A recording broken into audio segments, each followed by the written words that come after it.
밤새 평안하셨습니까?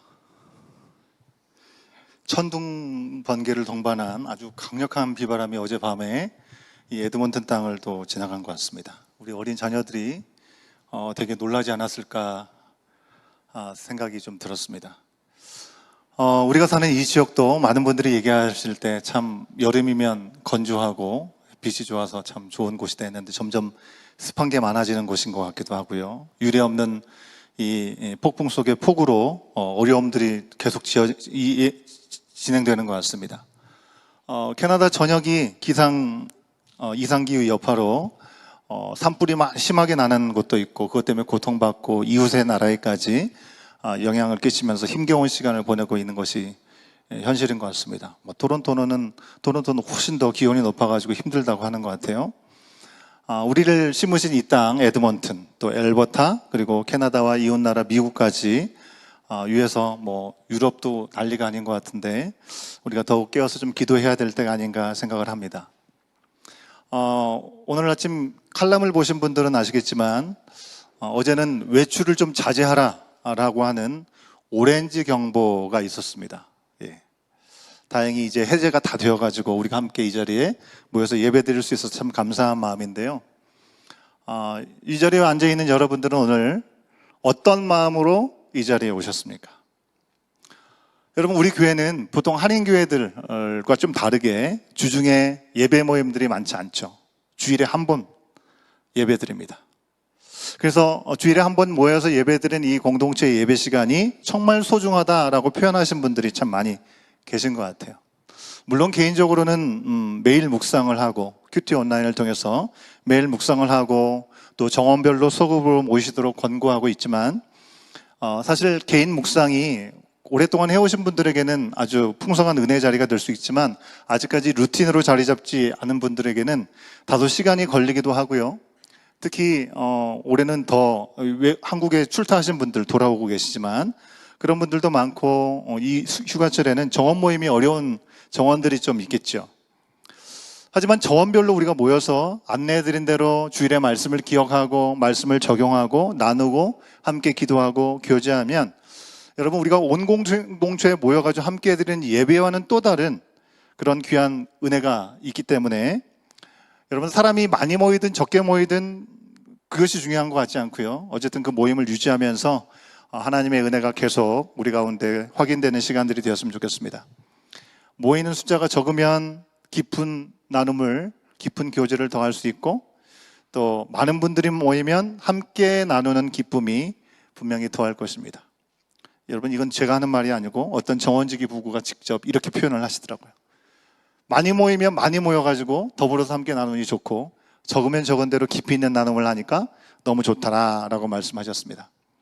하지만 정원 가운데는 아직 낯가리신 중에 계신 분들도 계실 거고 전도하고 있는 우리 VIP들이 있어서 교제 중심으로 보인다면 사실 상황이 좀 많이 다를 수 있겠죠. 여러분 이런저런 상황으로 우리 공동체 예배는 우리에게는 너무나 참 소중한 예배임에는 분명한 것 같습니다. 그래서 늘 가난한 마음으로 진실된 고백으로 함께 예배 드릴 수 있어서 얼마나 감사한지 모르겠습니다. 오늘도 그런 마음으로 함께 예배 드리고 계시리라고 믿습니다. 우리 편에서는 그런 간절함이 있기를 소망하고 그런 소망이 있어야겠죠. 여러분 그러면 하나님 편에서는 어떨까요? 하나님께서 우리 예배를 준비해 주시고 우리를 초청해 주셔서 우리가 이 예배 자리에 있게 되는데 우리를 부르셔서 이 자리에 앉아있는 우리를 향한 하나님의 마음은 어떠실까요?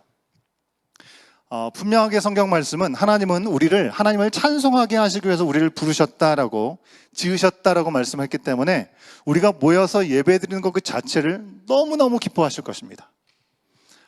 여러분 우리 중고등부 친구들이 얼마나 사랑스럽고 귀한지 모르겠는데 이 중고등부 친구들이 예배를 준비하기 위해서 예배 훈련하는 귀한 시간을 위해서 주말에 모임을 갖는 그 모임의 이름이 뭐예요? 프레이즈 431이라고 얘기를 합니다. 여러분 프레이즈 431의 이름의 뜻은 이사야서 43장 21절에 있는 말씀 보여주시면 이런 말씀이죠. 이 백성은 내가 나를 위하여 지었나니 나를 찬송하게 하려 함이라. 여러분 우리가 지어진 목적을 아주 분명하고 명확하게 이사야 선지자는 말씀을 통해서 우리 가운데 주고 있습니다. 이 말씀대로 하나님은 우리로 하나님을 찬양하도록 지으셨기 때문에 우리의 예배를 기뻐하시고 예배드리는 우리를 너무나 사랑하신다고 하시는 것입니다. 그런데 여러분, 이번 주 중에 시작된 이사의 말씀이 이제 시작되는데요. 이사의 묵상 중에 우리는 다소 좀 이상한 표현들을 발견할 수 있었습니다. 좀 길지만 함께 한번 확인해 보면 좋겠는데, 이사야서 1장 11절부터 14절까지 있는 말씀을 우리 세 번역으로 함께 확인해 보도록 하겠는데요. 빨간 글씨는 좀 강조해서 확인하면서 기억하면서 한번 읽어보면 좋겠습니다. 11절부터 같이 한번 읽어봅니다. 시작. 주님께서 말씀하신다. 무엇하러 나에게 이 많은 재물을 바치느냐? 나는 이제 순양의 번제물과 살찐 짐승의 기름기가 지겹고, 나는 이제 수송아지와 어린 양과 순염소의 피도 싫다. 너희가 나의 앞에 보이려 오지만 누가 너희에게 그것을 요구하였느냐? 나의 뜰만 밟을 뿐이다. 다시는 헛된 재물을 가져오지 말아라. 다 쓸모없는 것들이다. 분향하는 것도 나에게는 역겹고 추하루와 안식일과 대회로 모이는 것도 참을 수가 없으며 거룩한 집회를 열어놓고 못된 짓도 함께 하는 것을 내가 더 이상 견딜 수가 없다. 나는 정말로 너희의 추하루 행사와 정한 절기들이 싫다. 그것들은 오히려 나에게 짐이 될 뿐이다. 그것들을 짊어지기에는 내가 너무 지쳤다. 여러분, 우리가 함께 읽었지만 읽으면서 빨간 글씨의 내용들을 제가 좀 강조해서 보시라고 말씀했는데, 정말 이게 하나님께서 하신 표현이 맞나 싶을 정도의 내용들이 우리 가운데 주어지고 있습니다. 하나님이 예배를 드리지 말고 예물도 절기도 다 싫다, 다 쓸데없다, 정말 지친다, 이렇게 얘기하신다고요? 여러분, 근데 분명한 것은 하나님은 거짓말을 하지 않으시고 변덕도 부리지 않으신다라고 분명히 말씀해서 얘기합니다. 이 말씀 찾아보지 않겠지만 민수기서 23장 19절의 말씀을 보면 그렇게 얘기를 하고 있고요. 또 히브리서 6장 18절에 있는 말씀을 보면 하나님은 거짓말을 하실 수 없으시다라고 분명히 말씀하고 있습니다. 자, 그러니 하나님은 괜히 농담하실 일이 없으시겠죠. 우리를 자극하고 뭔가를 도전을 줘서 이른바 우리와 밀당을 하시려고 예배를 받으시기 싫다라고, 지겹다라고, 속에도 없는 말을 하신 것일까? 처음엔 좋았는데 변덕을 부리시는 걸까? 분명히 그것도 아닐 것입니다. 그러면 왜 하나님은 예배자로 우리를 지으셨는데 예배를 드리는 우리를 향해서, 특히 이때 당시에는 이스라엘 백성들이죠, 이스라엘 백성들에게 너의 예배를 받고 싶지 않다라고 얘기를 하셨을까요? 오늘 QTAS 우리 김태형 목사님이 더불어서 올려주셨는데 그 말씀의 요절이었던 이사야서 1장 12절 후반부에 보면 왜 이렇게 표현하셨는지 그 이유가 아주 분명하게 나옵니다. 뭐라고 얘기하냐면 나의 뜰만 밟을 뿐이다 라고 얘기하고 있습니다. 이 말씀만 다시 한번 확인해 볼까요? 12절 말씀 같이 읽습니다. 시작. 너희가 나의 앞에 보이러 오지만 누가 너희에게 그것을 요구하였느냐? 나의 뜰만 밟을 뿐이다. 뜰만 밟았대요. 하나님의 성전에 출석했다는 도장 찍으려고 살짝 들어갔다가 예배는 드리지 않고 나오는 그런 모습을 생각할 수 있을 것 같아요. 그죠? 근데 여러분, 이 의미는 그런 정도의 의미가 아닙니다. 여기서 내 뜰이라고 하는 것은 하나님의 임재를 경험할 수 있는 장소를 내 뜰이라고 얘기한 겁니다. 그 뜰에 들어가면 하나님을 만날 수 있는 곳이라고 하는 것이죠. 그런데 밟고 갔다, 원어적인 표현으로 보면요, 밟고 갔다는 것은 무엇인가를 짓밟고 갔다라는 그런 의미를 사용할 때 표현하는 표현을 쓰고 있습니다. 여러분, 군대가 상대를 헤아려서 조심조심 가지 않죠. 짓밟고 지나가잖아요. 짐승이 무작위로 무언가를 밟아서 망가뜨리는 거, 귀한 것을 짓밟아 짓이길 때 쓰는 표현이 바로 무엇을 짓밟고 갔다라고 할 때 이 표현을 쓴다는 것입니다. 하나님께서 이런 표현을 어떻게 쓰신 건가? 그러면 그 마음의 중심이 온전치 않은 채로 하나님께 나와서 형식적으로 혹은 감정적으로, 속된 말로 필 받아가지고 순간적으로 흥분된 상태로 열정적으로 예배를 드리는 모습, 그런 모습에 대해서 하나님은 그런 모습을 보시면서 하나님의 임재를 멸시하고 짓밟았다라고 표현하고 계시다고 하는 것입니다. 중심을 다해서 드리지 않고 내 기분에 따라서, 내 상태에 따라서, 내 마음대로 드린 것으로 우리는 잘 드렸다고 생각할지 모르나 짓밟힌 것으로 우리 주님은 여기신다는 것입니다. 여러분, 우리 교회 공동체, 우리 라이프원 과정이 있죠. 첫 번째 과정, 생명의 삶, 대부분의 많은 분들이 수료를 하셨고, 아직까지 안 하신 분들, 새로 오신 분들이 계셔서 이제 가을 학기에도 개설이 됩니다. 여러분, 못 하신 분들은 꼭 같이 참여하실 수 있으면 좋겠는데요. 생명의 삶에서 꼭 얘기하는 거죠. 그죠? 신앙생활에서 가장 중요한 건 뭐라고 했죠? 뭐라고 했어요? 알면서 왜 이렇게 속으로만 얘기하고 계세요?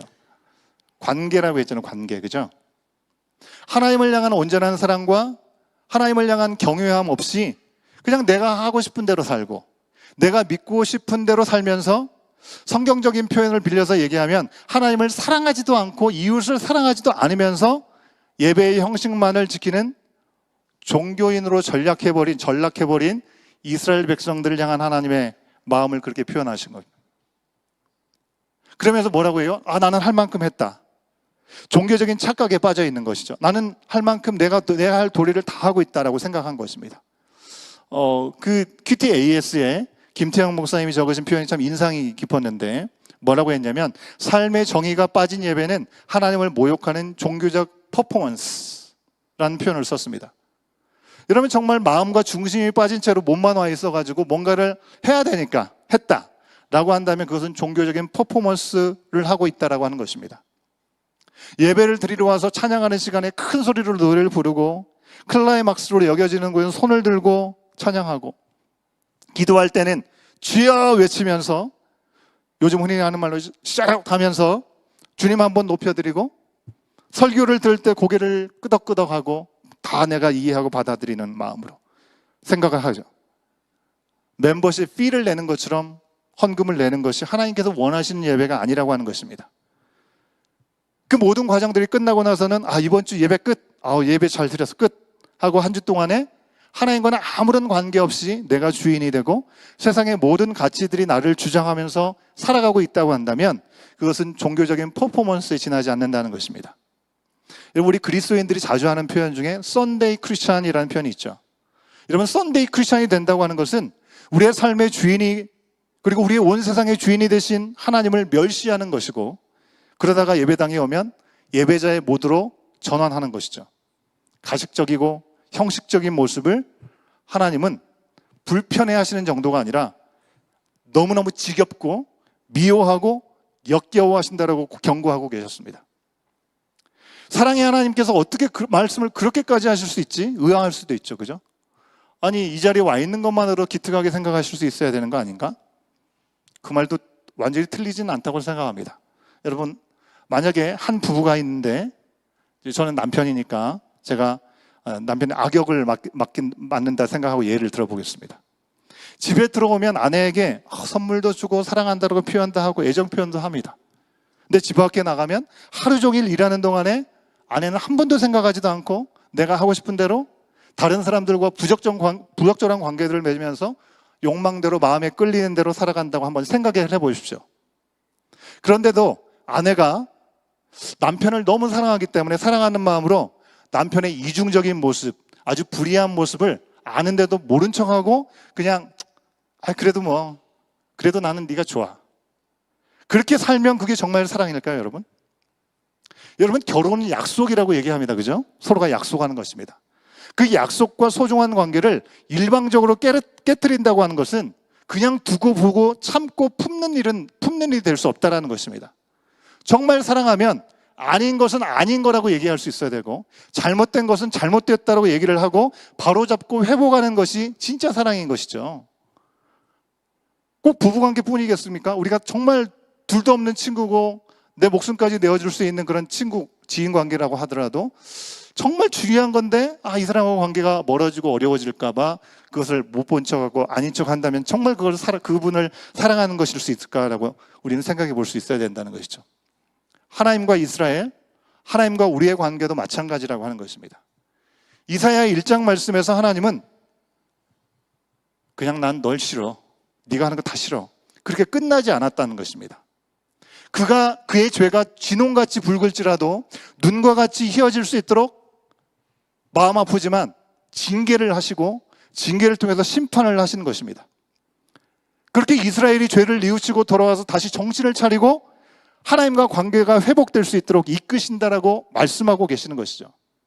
여러분, 하나님의 정의는 사랑을 보호합니다. 하나님의 사랑은 정의를 결코 포기하지 않습니다. 회복을 위해서 죄를 직면하게 하신다는 것입니다. 사랑하니까 눈 감아줄게, 못 본 척할게, 그러지 않는다는 것입니다. 너무 사랑하기 때문에 그거를 알아라라고 말씀하시고 거기서 돌이켜라라고 말씀하신다는 것이죠.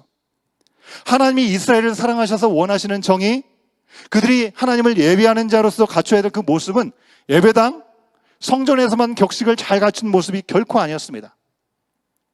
그들의 매 삶의 순간 속에서 하나님을 인정하고 하나님께서 기뻐하시는 모습으로 살아가는 것이 진짜 예배자의 모습이었기 때문에 함께 만난 그 자리에서 주님과의 온전한 관계가 회복되기를 원하셨던 것이죠. 그래도 세상에서 이리 치이고 저리 치고 제대로 살까 말까 하는데 여기서 하나님과 관계가 무너진 상태에서 어떻게 세상에서 사탄에게 이기고 살 수 있겠냐고 하는 것입니다.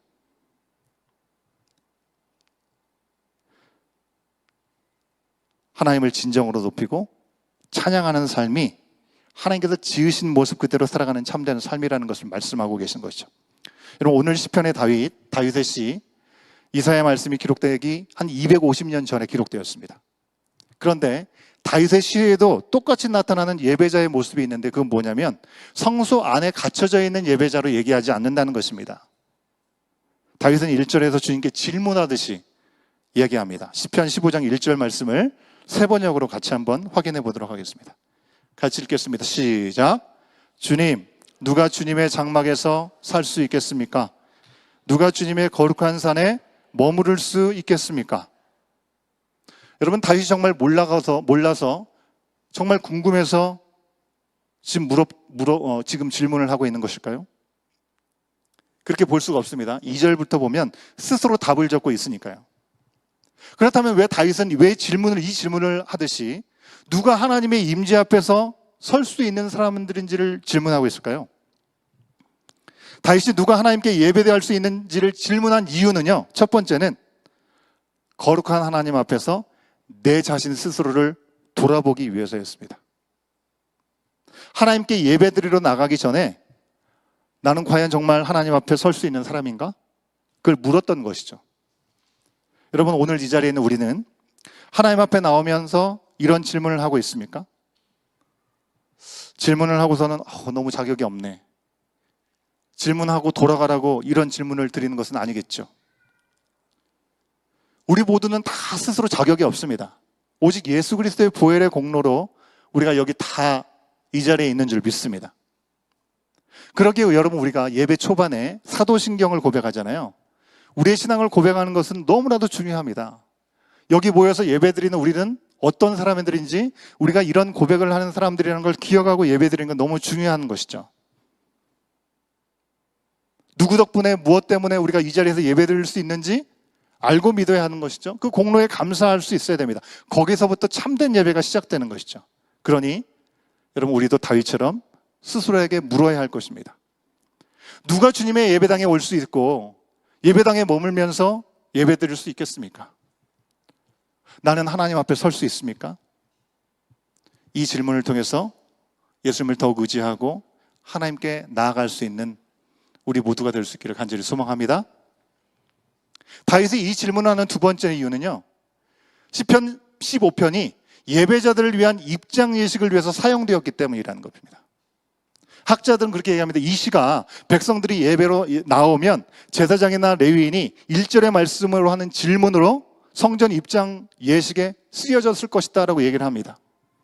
예배 드릴 때 꼭 이 질문을 하면서 우리가 하나님 앞에 어떤 존재인지, 하나님 앞에 어떻게 예배를 드려야 되는지를 돌아보게 한 것이죠.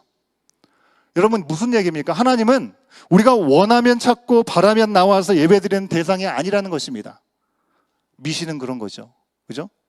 우리가 원할 때 가가지고 마음대로 구하는 것입니다. 뭐라고 대답을 하든 안 하든 거기서 우리의 마음을 위안을 넣는 것입니다. 근데 하나님은 그런 분이 아니라고 하는 것이죠. 우리가 하나님의 사랑과 은혜 가운데 예배 나올 수 있다는 사실, 그것 때문에 우리가 이 자리에 나올 수 있게 되었다는 사실을 기억하라는 것이죠. 그러기 위해서 예배 드리러 나올 때는 이런 질문을 꼭 드리고 이어지는 말씀들로 대답을 했을 것입니다. 라고 우리가 예상할 수 있는 것이죠.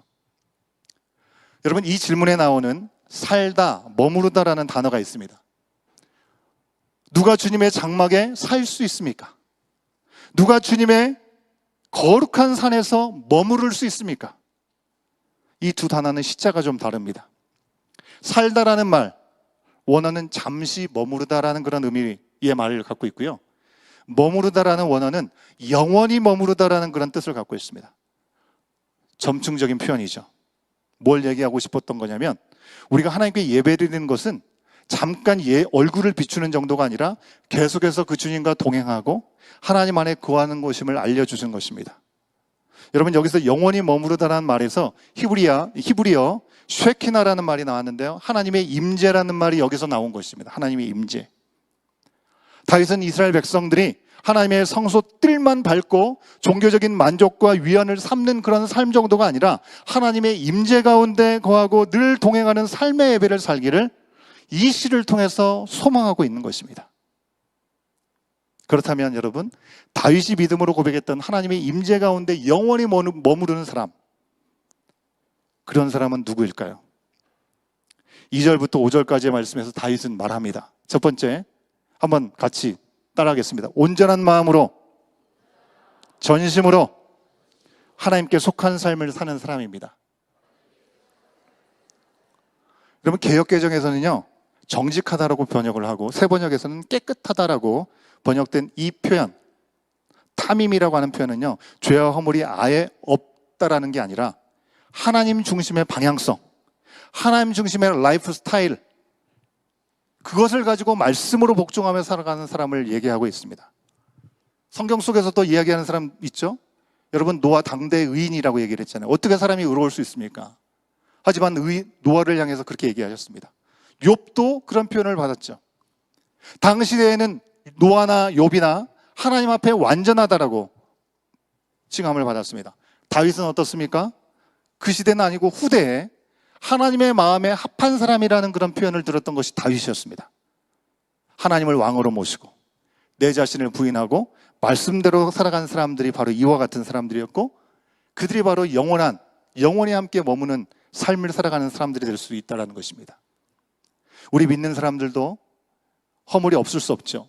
티도 흠도 없이 살아가기가 너무나 쉽지 않은 이 세상입니다. 하지만 그 방향성, 그 길은 분명히 다를 수가 있는 것이죠. 유혹받고 흔들립니다. 그거 자체가 문제가 아닙니다. 하지만 넘어가지도 않고 넘어지지도 않도록 하나님만 바라보고 그 말씀대로 살 수는 있다고 하는 것입니다.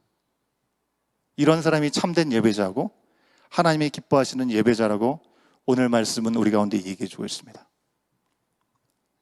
그렇다면 여러분, 오늘 제가 여러분에게 주보해 드렸던 첫 번째 적용 질문에 나오는 것처럼, 여러분, 지난 한 주간 동안 우리는 삶의 자리에서 어떤 라이프 스타일로 여러분 살고 있었습니까? 5글자로 표현해 보려 했잖아요. 하나님 중심으로 사셨습니까? 아니면 원하는 대로 사셨습니까? 다윗은 하나님 앞에 온전한 이들을 이렇게 표현합니다. 정의를 실천하는 사람, 마음으로 진실을 말하는 사람. 사랑하는 우리 모든 온 공동체 지체들이 살아계신 하나님 중심으로 삶의 자리에서 하나님의 정의를 실천하고 진실하게 살아나가는 우리의 삶이 될 수 있기를 간절히 소망합니다. 두 번째, 어떤 사람이냐면요, 이웃을 내 몸과 같이 사랑해서 바른 관계를 맺고 사는 사람이라고 할 수 있습니다. 어떻게 사는 것입니까? 오늘 시편에서 분명히 얘기해 준 것처럼 남의 허물을 말하고 다니지 않는 것입니다. 친구에게 해를 끼치지 않는 것입니다. 이웃을 모욕하지 않아야 합니다. 힘있고 뭔가 성공한 사람들을 부러워하고 그것만을 따르려고 하지 않고, 하나님을 경외하는 사람이 뭔가 세상적으로는 부족해 보여도 존경하고 본받을 부분이 있다면 본받을 수 있어야 되고요, 내가 약속한 것이 있다면, 서운한 것이 있다고 한다면 손해를 봐도 지켜야 되는 것이고, 도움이 필요한 사람에게 이익이나 이자를 요구하고 돈을 빌려주지 않고 뇌물 때문에 사람을 불공평하게 대하지 않아야 된다고 시편 기자는 얘기하고 있습니다. 우리 모든 현실에 겪을 만한 일들이죠. 여러분, 하나님의 임재 가운데 사는 것은 구름이 저 위를 걷는 저 세상의 삶이 결코 아닙니다, 여러분. 하나님의 임재 가운데 사는 것은 온 세상을 주관하신 하나님 앞에 코람데오라고 얘기하잖아요. 하나님 앞에 부끄러울 것이 없이 나 자신의 마음을 다잡고 다른 사람을 내 몸과 같이 사랑하고 역지사지의 정신으로, 그리고 성경에 황금률이라고 하죠. 남에게 대접받고자 하는 대로 남을 대접하라. 그런 현실을 살아가는 것입니다. 이렇게 사람들과 바른 관계를 맺는 것이 하나님을 경외하는 삶이고 하나님께서 기뻐하시는 삶이라는 것입니다. 하나님께서 원하시는 모습대로 살아가는 것이기 때문에 그럴 것이겠죠. 여러분, 오늘 제목이 그리스도의 품격인데요. 여러분, 그리스도의 품격은 고상한 예배를 잘 드리고 미사 어구를 잘 섞은 유창한 기도를 드리고 뛰어난 예술미가 있는 찬양을 드리고 큰 금액의 헌금을 투척하고 유능한 봉사와 섬김으로 나타나는 것이 아닙니다. 하나님 중심으로 살면서 삶에서 하나님을 높이고 사람들과의 관계에서도 하나님을 두려워하고 부끄러움 없이 하나님이 계시다면 저런 모습이겠구나라고 도전을 주면서 살아가는 모습일 것입니다. 이런 참된 삶의 예배자가 되어서 살아갈 때 하나님은 큰 예물이나 그 어떤 업적보다도 우리의 진실한 중심을 기쁜 예물로 받으실 줄로 믿습니다. 여러분, 우리가 이 사실을 전혀 모르지 않다고 생각합니다. 사실은 알지만 너무 분주하게 살아가다 보면 순간에 이 어떤 영적인 예배나 남들도 어떤 인정할 만한 어떤 것들, 시간, 봉사의 헌신으로 그래, 우리의 중심을 그래도 이것으로 좀 대신하려고 하는 그런 마음들이 우리 가운데 있을 때가 있습니다. 하지만 그것은 하나님의 임재가 아닌 내 만족, 내 중심의 삶, 내 종교적인 퍼포먼스가 될 수 있다고 하는 것입니다. 사랑하는 여러분, 주님 앞에서, 주님 안에서 우리의 삶이 예배자가 되는 이 한 주간이 됐으면 좋겠습니다. 여러분, 우리한테 이런 삶을 살아라 던져놓고 아무것도 하지 않으신 것이 아니라 이런 삶이 가능하도록 예수님께서 자신의 목숨을 버려서 우리에게 새 사람을 입게 하신 것입니다. S속성을 내려놓고 새 속성을 붙들고 살아갈 수 있는 은혜와 기회를 우리 가운데 주셨다는 것입니다. 그러기에 한 주간도 하나님의 임재 가운데 온전한 중심으로 하나님을 사랑하고 이웃을 사랑하는 나의 삶이 되고 우리의 가정이 되고 우리 정원이 되고 우리 온 공동체가 되기를 간절히 소원하고 축원합니다. 찬양팀에 나오시면 좋겠습니다. 우리의 품격은 어떻습니까?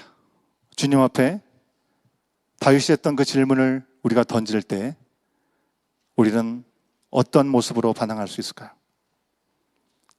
두 가지의 적용 질문을 여러분에게 드렸는데요.